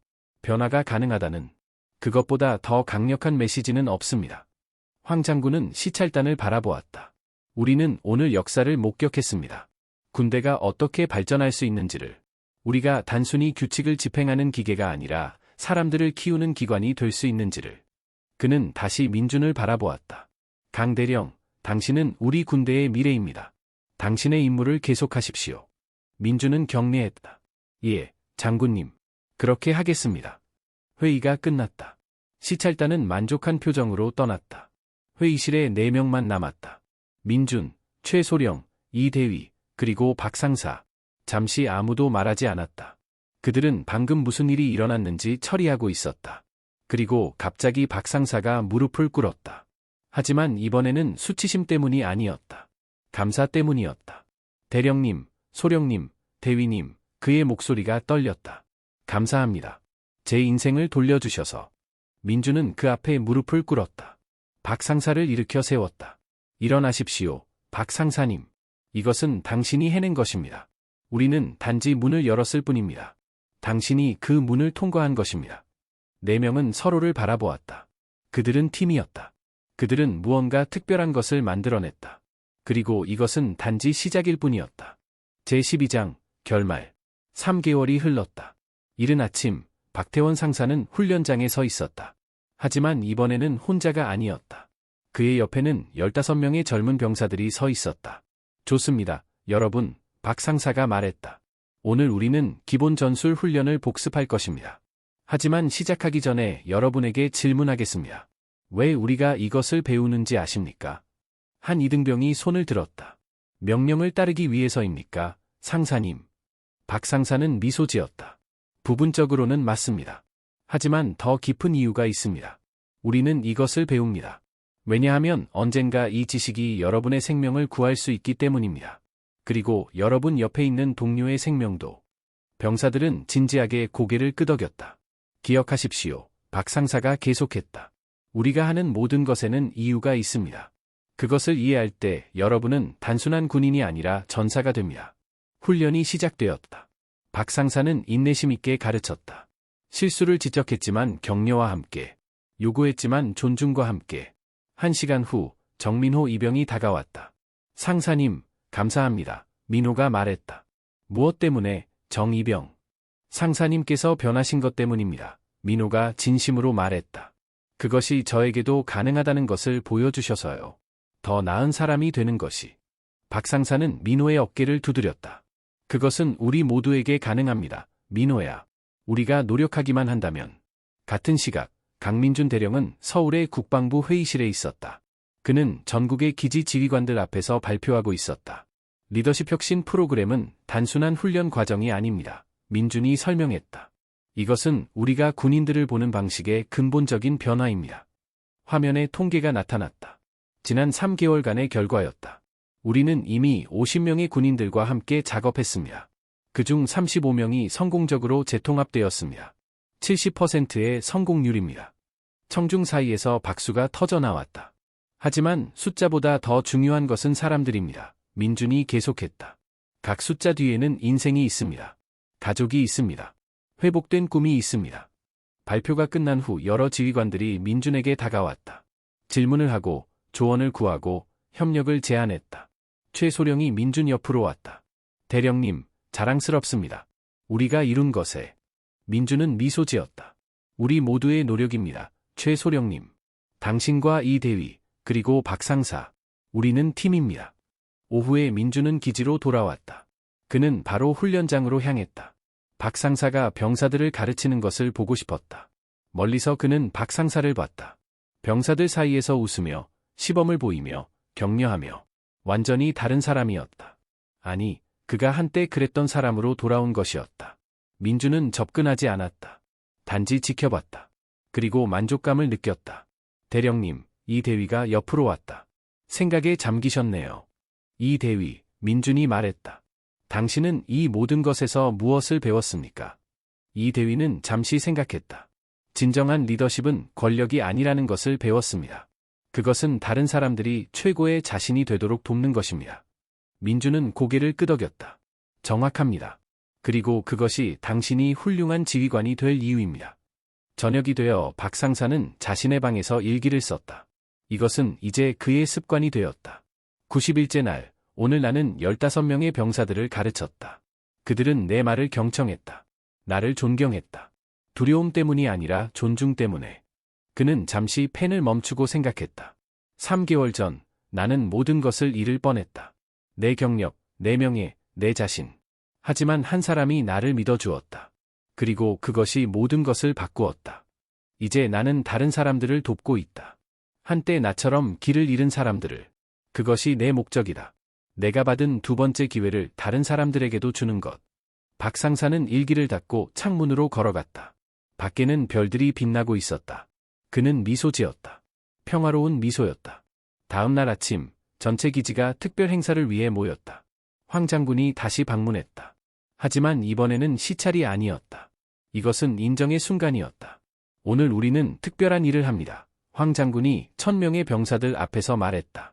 우리는 용기를 인정합니다. 변화를 인정합니다. 그리고 리더십을 인정합니다. 그는 봉투를 꺼냈다. 강민준 대령, 앞으로 나오십시오. 민준이 단상으로 걸어갔다. 강 대령, 당신의 혁신적 리더십과 헌신을 인정하여 국방부는 당신에게 특별 공로 표창을 수여합니다. 박수가 터져 나왔다. 하지만 이것은 끝이 아닙니다. 황 장군이 계속했다. 당신은 새로운 직책으로 승진합니다. 전국 리더십 혁신 프로그램의 총책임자로. 더 큰 박수가 울려 퍼졌다. 황 장군은 박 상사를 바라보았다. 박태원 상사, 앞으로 나오십시오. 박 상사가 놀라서 앞으로 나왔다. 박 상사, 당신의 용기와 변화를 인정하여 당신은 리더십 프로그램의 수석 멘토로 임명됩니다. 박 상사의 눈에 눈물이 흘렀다. 하지만 이번에는 기쁨의 눈물이었다. 행사가 끝난 후 민준과 박 상사는 잠시 함께 서 있었다. 대령님, 박 상사가 말했다. 제가 대령님께 빚진 것을. 빚은 없습니다. 민준이 말을 끊었다. 당신은 그것을 스스로 갚았습니다. 매일 당신이 한 명의 병사를 가르칠 때마다 두 사람은 악수했다. 더 이상 상관과 부하가 아니었다. 그들은 동료였다. 같은 사명을 가진 전우였다. 저녁 무렵 민준은 혼자 자신의 집무실에 있었다. 그는 아버지의 사진을 바라보았다. 아버지, 저는 해냈습니다. 그가 조용히 말했다. 저는 아버지가 가르쳐 주신 대로 했습니다. 힘으로가 아니라 이해로. 처벌로가 아니라 사랑으로. 그는 미소 지었다. 그리고 한 사람을 구했습니다. 아니, 우리는 서로를 구했습니다. 먼 곳에서 훈련 호각 소리가 들렸다. 새로운 하루가 끝나고 있었다. 그리고 내일 또 다른 하루가 시작될 것이었다. 더 많은 도전이 있을 것이다. 더 많은 어려움이 있을 것이다. 하지만 이제 그들은 알았다. 변화는 가능하다. 두 번째 기회는 가치가 있다. 그리고 진정한 리더십은 사람들을 무너뜨리는 것이 아니라 일으켜 세우는 것이다. 조용한 군사 기지에서 일어난 이야기. 그것은 단지 한 상사와 한 대령의 이야기가 아니었다. 그것은 용기, 겸손, 그리고 변화의 힘에 관한 이야기였다. 그리고 그 이야기는 계속될 것이다. 매일, 새로운 병사들과 함께, 새로운 기회들과 함께. 왜냐하면 진정한 힘은 벌하는 데 있지 않기 때문이다. 진정한 힘은 변화시키는 데 있다. 그리고 그 변화는 한 사람에서 시작하여 세상 전체로 퍼져나갈 수 있다. 해가 지고 있었다. 하지만 새로운 날이 곧 올 것이었다. 그리고 그날도 희망으로 가득할 것이었다.